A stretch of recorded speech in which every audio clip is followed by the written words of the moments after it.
Hello and welcome to this video on the politics source answer for Edexcel A Level.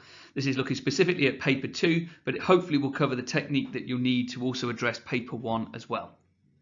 Firstly, let's go through some of the conditions that the exam board set forward in terms of how to answer this.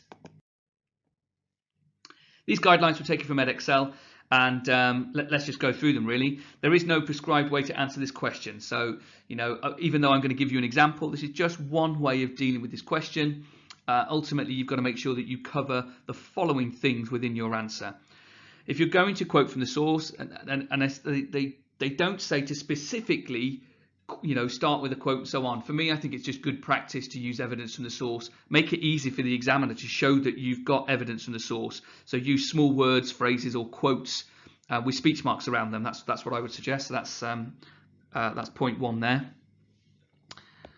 The third thing that I'm going to suggest is you should come down on one side of the argument or the other. So that means make sure that although you're showing both sides, because that's really important, because it does say that on the website, 2 sides of the argument from the source.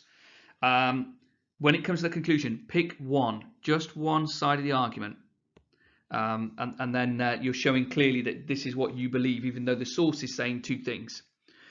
Try and stick to the source. That's another important component of this answer. Don't go overboard on bringing in loads and loads of own knowledge. You can bring some examples in of things that you've seen perhaps on TV shows or read in newspapers or whatever. That's really good. But don't go off on one about lots of things to do with the executive or parliament or the judiciary. If that's not the case, try sticking to the source. And finally, the final guideline is that you need to unpack the source's argument. So don't just go, the source says this is what it means. Unpack that. What does that mean in terms of the question? And I suppose that's where it comes down to that unpack word means explaining it as best as you can. Okay, so here's an example. This is a question related to one of the specimen source questions. I've taken one small section of the source so that you can see that. The question says, using the source, evaluate the view that Prime Minister's questions should be abolished and replaced by other forms of parliamentary scrutiny of the executive. So we're talking here about PMQs, which are held every Wednesday, and we're talking about getting rid of them and replacing them with other forms of parliamentary scrutiny. The source will give you that answer. Let's have a look. So you can obviously pause this video and read this yourselves, but I'm not going to waste that time. I'm going to go straight in with this because I've already read it. It's we don't need to talk about the provenance. So that bit up here is just to help you to say that it's the title of this, It's Good Theatre, is an interesting one because it suggests that it's all well and good that people are arguing back and forth, but it's basically just for the TV cameras. That's what I'm getting from that title. So firstly, that first paragraph here, it says that it's an absolute farce. PMQs began in 1961. It's been shortened, and it's all about giving 6 questions. That's there, and the main exchange now only lasts 10 minutes. So another thing I'm going to pull out of this is timing. Sorry, I'm trying to write whilst the screen is up in front of me, so it will look a bit squiggly. The second paragraph here, it says even those 10 minutes are rarely enlightening. So I might potentially use that phrase here. This means answering a completely different question from the one asked. More effective scrutiny would arise from greater reliance on select committees. So this one here is saying that select committees are much better. And all that the Prime Minister does is they waffle. So I'm taking that from this. And they don't address the question directly. The third point that I've got, the third paragraph down here, it says PMQs could be improved. It talks about banning the shouting out, and it talks about the TV cameras. So I'm going to talk here about TV. You could also link this to the idea of media if you wanted to, the role of the media, which is a Unit 1 thing. I don't think I've done that in the answer because I've just directly tried to give a standard source-based answer. Another thing you could talk about here is the shouting out. This is a great opportunity to talk about how shouting out helps, hinders, and so on. Finally, paragraph 4 down here.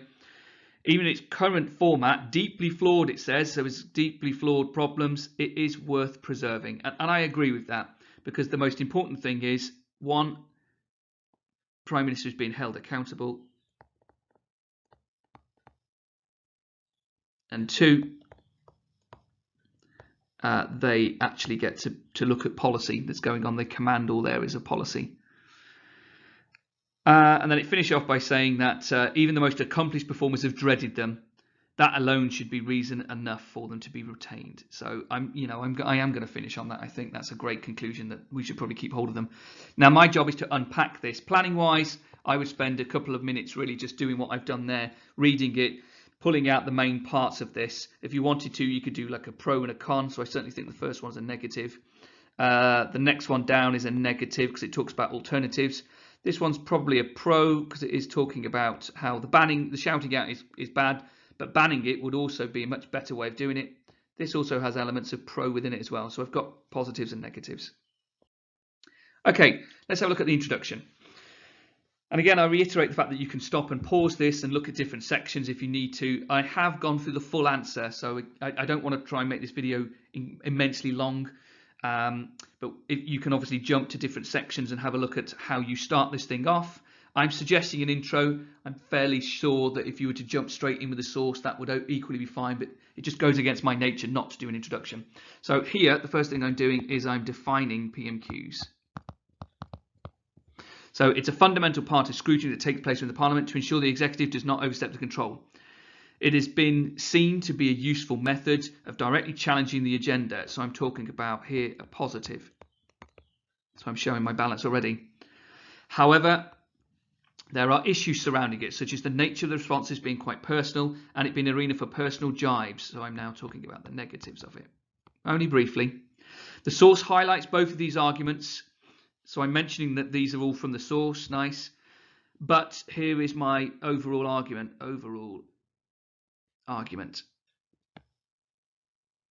My argument is that prime ministers would not have to face, they wouldn't want to do it voluntarily. There is a spontaneous level of criticism and challenge that they can't avoid, and it allows all members of the chamber to directly challenge the prime minister. So I've defined it. Probably not the best definition of PMQs. I could have gone a little bit further, but it's only the introduction, so I want to kind of set that positive and negative an argument ahead. Right, first point. I don't need to read this. You can go through this yourselves. Look at how I started it though. Firstly, I'm identifying that this is my first issue. It starts with one of the problems. So I'm talking about this is going to be a negative paragraph, a negative point. Here we've got a short quote.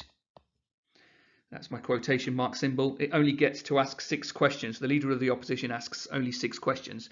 So this is effectively my first point, P. The role of Prime Minister's questions is to give the MPs opportunity. This is where I'm starting to expand upon it, so I'm giving my evidence. I mention another quote here.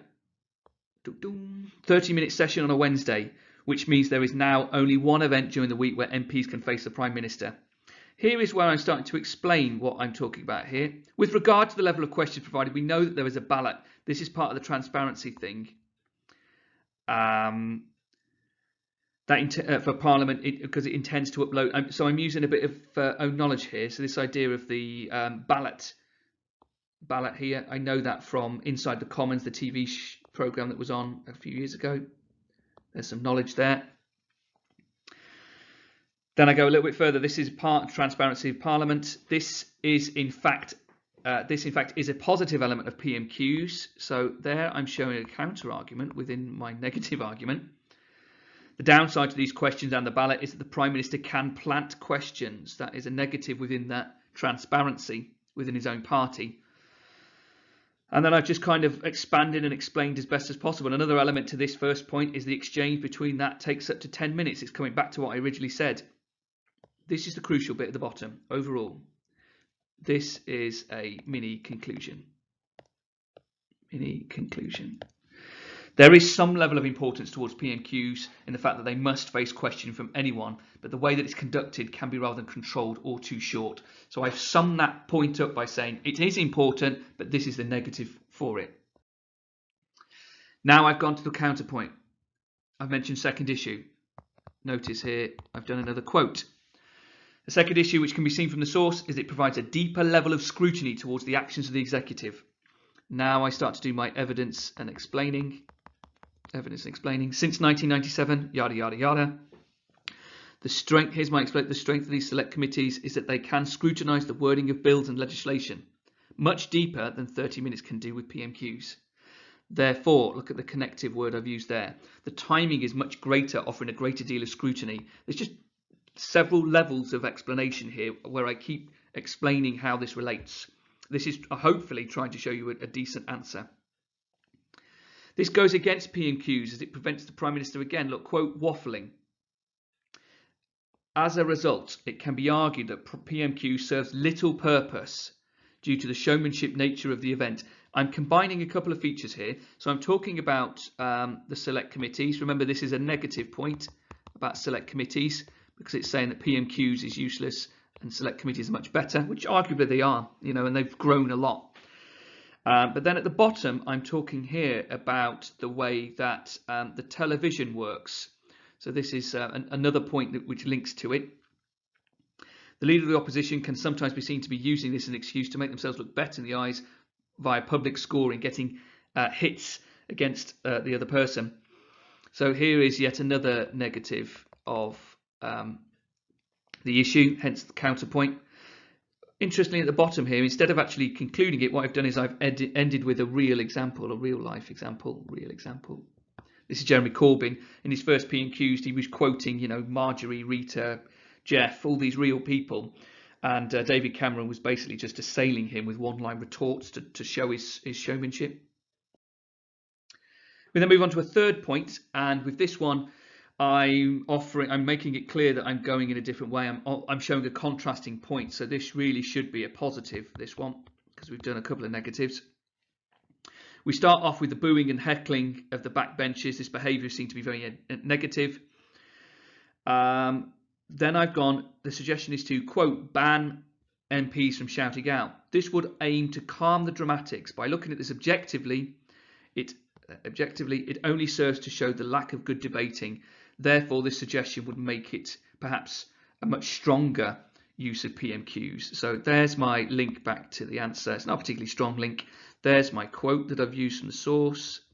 This one is a much positive one, but again, I've not really developed this one. It's an okay point. Fourth point.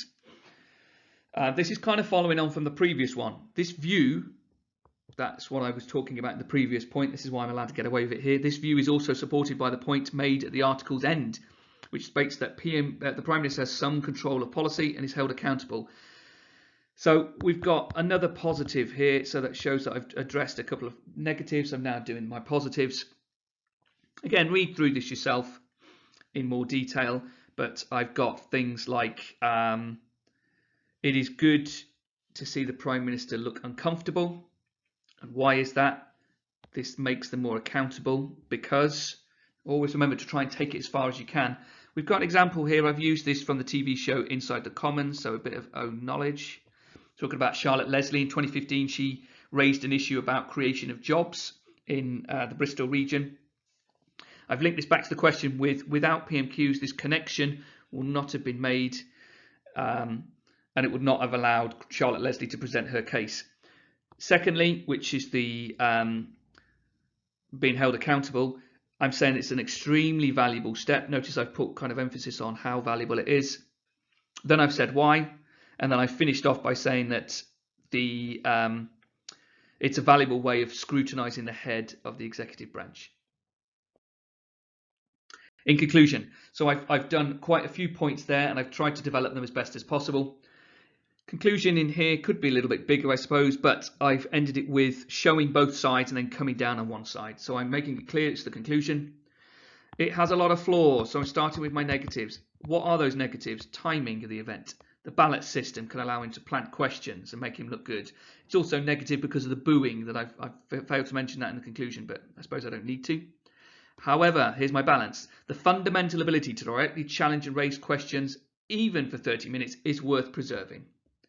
The suggestion of controlling the level of behaviour will be a welcome suggestion and would aim to make the event more worthwhile, but the removal of P&Qs would unquestionably be a backward step. That is my one side I'm coming down on.